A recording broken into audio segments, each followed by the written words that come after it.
नेतृत्वाने, महात्मा फुलेंच्या संघर्षाने आणि डॉक्टर बाबासाहेब आंबेडकरांच्या कर्तृत्वाने पावन झालेल्या या महाराष्ट्र भूमीत आयोजित आजच्या या विशेष सोहळ्यात सन्माननीय अध्यक्षांचं, प्रमुख अतिथींचं, उपस्थित मान्यवरांचं आणि माय मराठीच्या तमाम लेकरांचं मी शब्द सुमनांनी स्वागत करते। विद्यार्थी त्यांचे विचार मांडतील। लोकमान्य टिळक।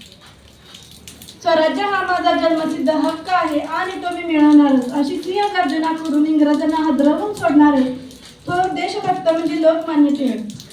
सूर्याप्रमाणे तेज देणारे व्यासपीठ, चंद्राप्रमाणे शीतल छाया देणारे व्यास परीक्षक, गुरुजन वर्ग आणि चांदण्याप्रमाणे चमकणाऱ्या माझ्या मित्रमैत्रिणींनो, सर्वांना माझा नमस्कार। आज मी आपल्या समोर भारतीय स्वातंत्र्य लढ्यातील स्वातंत्र्य सेनानी, राजकारणी, लेखक लोकमान्य टिळक यांची यशोगाथा सांगण्यास उभी आहे। पूजन करून ही भूमी आपल्या प्रसन्न उद्देशाने उजळून टाकूयात। मी माननीय श्री चांदणे सरांना विनंती करते की त्यांनी प्रतिमा पूजन करावे।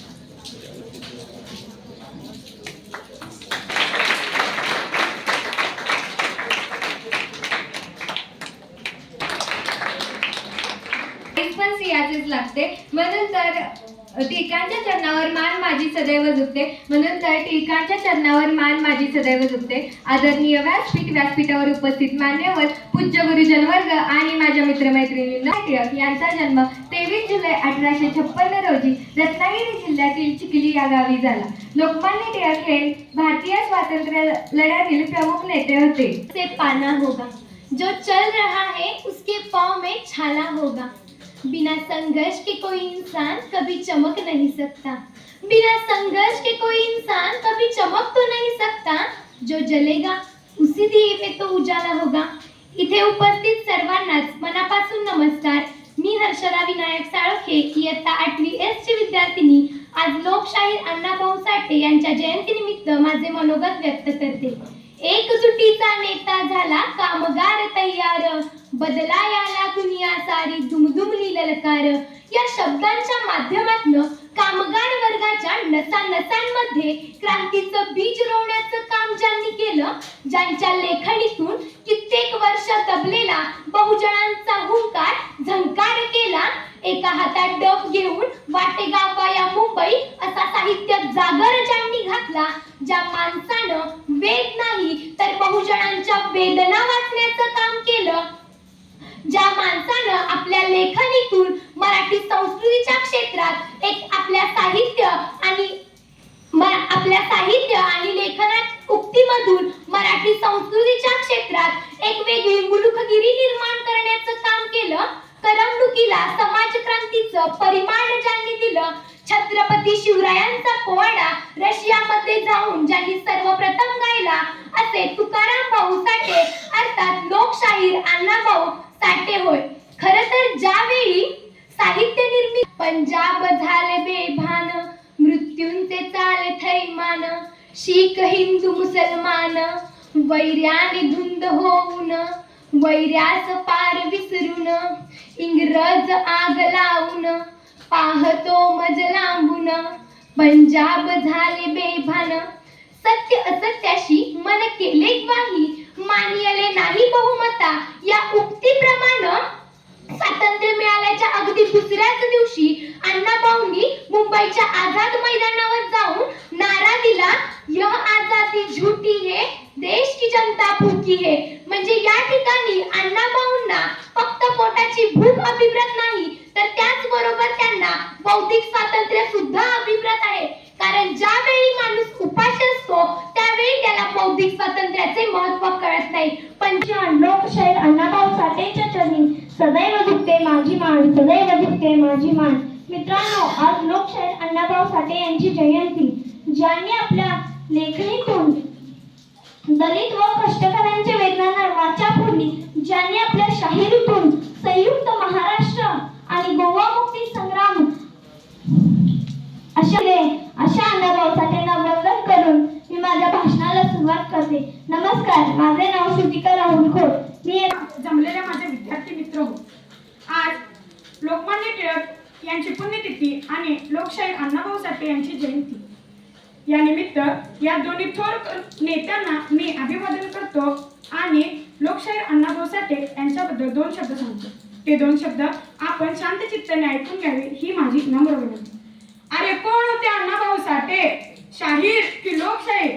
त्यांनी काय केलं?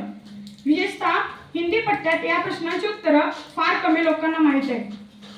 जेव्हा भारताचे पहिले पंतप्रधान पंडित नेहरू सोव्हिएत रशियाच्या दौऱ्यात होते तेव्हा एका रशियनने त्यांना विचारले, गरिबांसाठी आणि वंचितांसाठी आवाज उठवणारे आपल्या देशाचे थोर कलावंत आणि समाज सुधारक अण्णाभाऊ साठे कसे आहेत?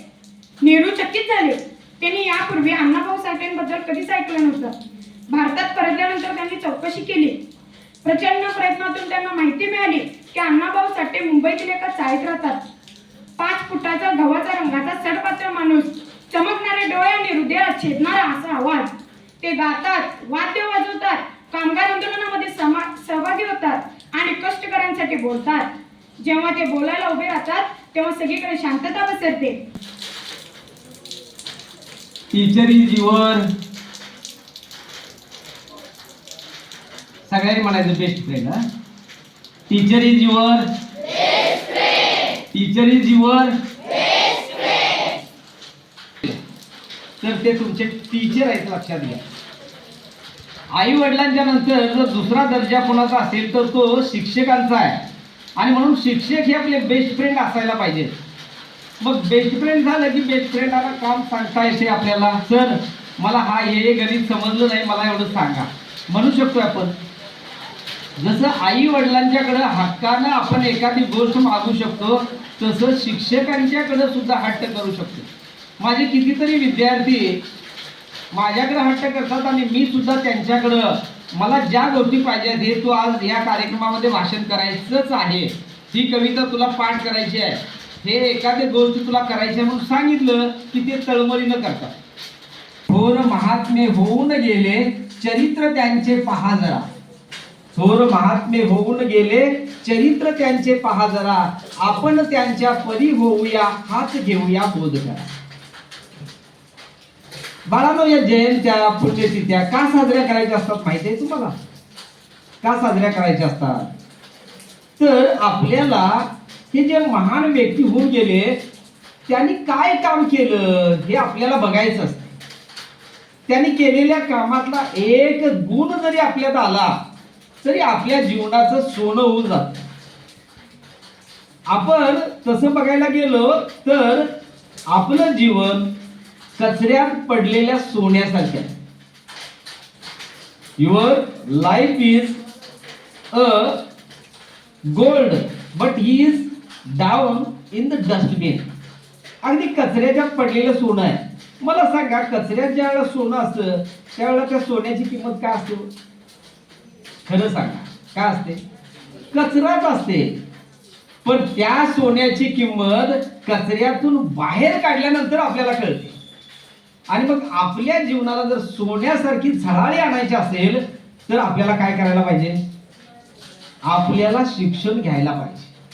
हेच शिक्षण ज्यांच्या आपल्या प्रतिमेचे पूजन केले ते अण्णाभाऊ साठे, साहित्य सम्राट, लोकशाहीर, रशियाचा प्रवास करणारे प्रवासकार, कम्युनिस्ट संघटना तयार करणारे, कामगारांचे नेते, महाराष्ट्र एकीकरण चळवळीचे नेते, प्रत्येक गोष्टीमध्ये अण्णाभाऊ साठेंनी सहभाग घेतला. आणि हा माणूस ज्या वेळेला शाळेत गेला, अण्णाभाऊ साठेंचा तुम्हाला जन्म माहितीच आहे. 1 ऑगस्ट 1920 ला अण्णाभाऊ साठेंचा जन्म झालेला आहे आणि 18 जुलै 1969 ला त्यांचा मृत्यू झालेला आहे. अण्णाभाऊ साठे